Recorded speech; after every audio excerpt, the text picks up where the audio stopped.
नमस्कार दोस्तों, 10th class के आज हम दूसरी वीडियो की तरफ चलते हैं। लास्ट क्लास में हमने 14.1 की जो माध्य निकालने की 3 विधियां थी उनमें से पहली विधि के बारे में पढ़ा था, प्रत्यक्ष विधि।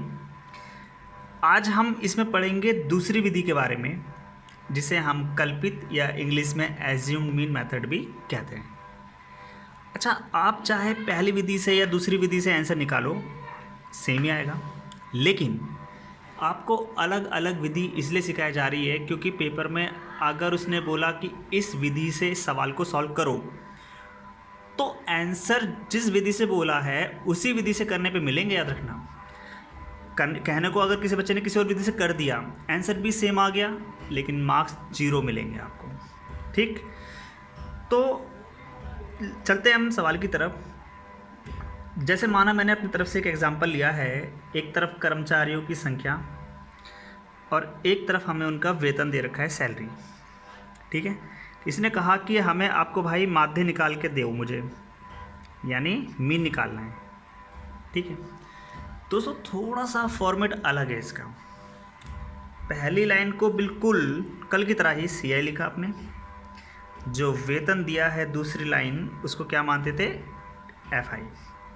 अच्छा, XI कैसे निकालते थे याद होगा आपको, दोनों को जोड़ के उसका हाफ करना है। अब मान के चलो कि कुछ लोगों का कहना है मुझे आता ही नहीं हाफ करना, कोई दिक्कत नहीं है, आप इन दोनों को जोड़ो। तो 0 में 5 जोड़ोगे तो कितना आएगा, 5। जो आया उसको 2 से भाग कर दो, भाग देना तो आता ही होगा, पॉइंट लगाया 10।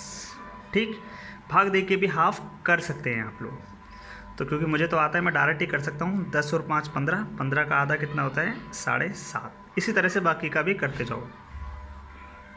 थोड़ा सा ये ध्यान रखना है कि वो सीध में लिखे जाएं। ठीक है, पॉइंट अपनी सीध में रहे ताकि दिक्कत ना हो मल्टीप्लाई वगैरह करने में। अब XI यानी X की जो पूरी लाइन है, ठीक ऐसे कैसे उतार दो।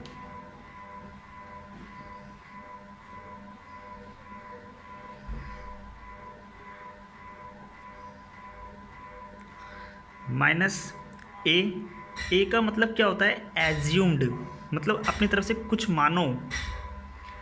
तो याद रखना है दोस्तों कि हमेशा X की लाइन में से ही A मानना है। ठीक है, X की लाइन से ही मानोगे तो ही आंसर ठीक आएगा। अब A का मतलब एज्यूम्ड हुआ, यानी मानना। किसी को भी अपनी तरफ से A मान सकते हैं, लेकिन टीचर वगैरह का ज़्यादातर का कहना होता है कि किसी एक को बीच वाले को मानना है। जैसे आपने 2 ऊपर से नीचे से छोड़ दिए, 2 ऊपर छोड़ दिए, तो बीच में कौन बचा, ये वाला, इसको A मान लिया। अगर कोई बच्चा 7.5 को माने तो भी ठीक है, आंसर उतना ही आएगा। मान लो ये 4 होते तो क्या करते, दोनों में से किसी एक को भी ये मान लेते, आंसर दोनों ही तरीके से ठीक आएगा और दोनों ही सही माने जाएंगे। अब आगे, तो मैंने एक इसको माना है 12.5 को, एक ही जगह पे 12.5 लिखते जाऊंगा मैं।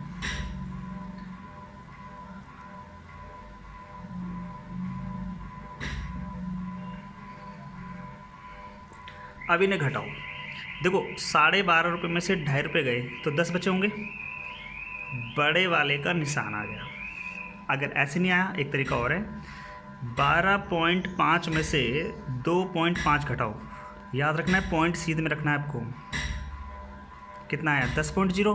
पॉइंट के बाद 0 की वैल्यू नहीं होती, तो घटाते जाओ इस तरह से। 12 में से 7 गए 5, तो बड़ा वाला जब देखो 12 जो है बड़ा है ना, और इसके आगे माइनस है तो माइनस चलता जाएगा, ये तो पूरे 0 हो गया। 17 में से 12 गए 5, यहाँ प्लस आएगा क्योंकि बड़ा 17 है और इसके आगे प्लस मानेंगे 10। अब एक नया कॉलम जहाँ FI और DI निकालना है, यानी F वाले कॉलम की D वाले कॉलम से गुणा करेंगे। ये रहा F और ये रहा आपका D, तो इन दोनों को गुणा करेंगे, 7 धाम 70। और निशानों का ध्यान रखना, निशान वही रहेंगे जो लग रहे हैं यहाँ पे।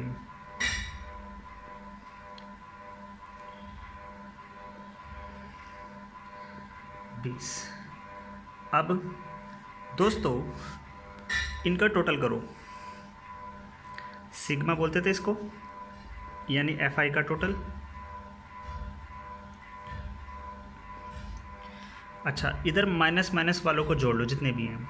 तो माइनस वाले कितने हो गए 85 और प्लस वाले कितने हो गए 60। अब देखो माइनस प्लस माइनस होता है तो कितने बचे 25, लेकिन बड़ा वाला ये है, इसके आगे वाले का निशान आ जाएगा। तो ये क्या निकला सिग्मा FI/DI। ठीक, अब फार्मूला लगाओ। फार्मूला भी थोड़ा सा नया है, पहले वाले से थोड़ा अलग है, ध्यान रखना है।